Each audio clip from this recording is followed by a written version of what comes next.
Cancer మహమ్మారి ఇవాళ మన పాలిట మృత్యుపాసంగా మారుతుంది. గుండె జబ్బుల తర్వాత మానవాళిని ఎక్కువగా బలి తీసుకుంటున్నది క్యాన్సర్లే అన్నది చేదు నిజం. మన దగ్గర హెడ్ అండ్ నెక్ క్యాన్సర్లు ఎక్కువగా ప్రాణాల్ని బలి తీసుకుంటున్నాయి.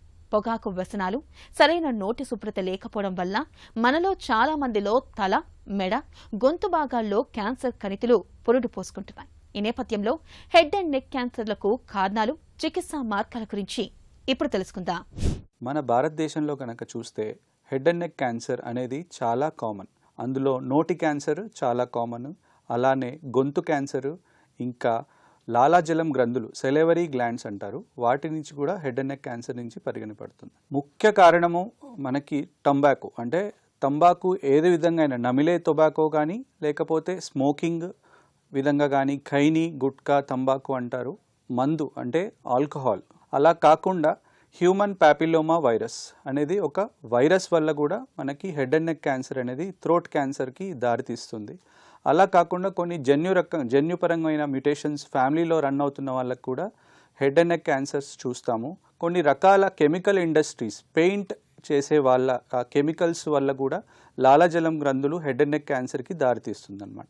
హెడ్ అండ్ నెక్ క్యాన్సర్ లక్షణాలు మానని పుండు ఉండడము, గడ్డలు ఉండడము, అంటే శరీరం మీద కానీ నోటి ద్వారా నోటి లోపల కానీ లిప్స్ పెదవుల పైన కానీ ఎక్కడైనా కానీ పుండు లాంటి గడ్డలు లాంటివి ఉండడము, రెడ్ కలర్ ప్యాచెస్ నోట్లో ఎక్కడైనా ఉండడము, కొన్నిసార్లు కొంచెం దశ మారాక విపరీతంగా పెయిన్ ఉంటుంది, అంటే నోట్లో ఆ అల్సర్ దగ్గర పెయిన్ వచ్చి చెవి దగ్గరికి రేడియేట్ అవ్వడము, అది కూడా ఒక సైన్ అని చెప్తాం. ఇవి కాకుండా గొంతు క్యాన్సర్కి ఏంటంటే మాట తీరు మారడం, అంటే గొంతు బొంగురు పోవడము. థ్రోట్ క్యాన్సర్కి కొన్నిసార్లు మింగడం కూడా ఇబ్బంది అవుతుంది. క్యాన్సర్ బయాప్సీతో కన్ఫర్మ్ అయ్యాక, స్టేజ్ తెలుసుకున్నాక స్టేజ్ 1, 2, 3, కొన్నిసార్లు స్టేజ్ 4 కూడా మెయిన్ ట్రీట్మెంట్ సర్జరీగా చెప్తాం. ఆపరేషన్ అయిన రికవరీ తర్వాత ఇంకొక ఫార్మ్ ఆఫ్ ట్రీట్మెంట్ కూడా యాడ్ అవుతుందండి. అందులో రేడియేషన్ ఆంకాలజీ, అంటే రేడియోథెరపీ అనేది పెడతారు.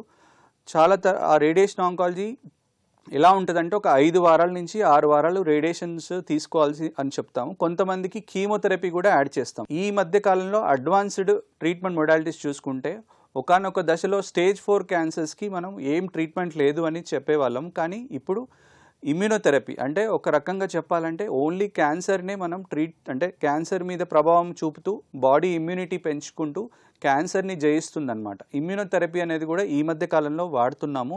ఇది చివరి దశ క్యాన్సర్స్కి ఎక్కువగా పనిచేస్తుంది.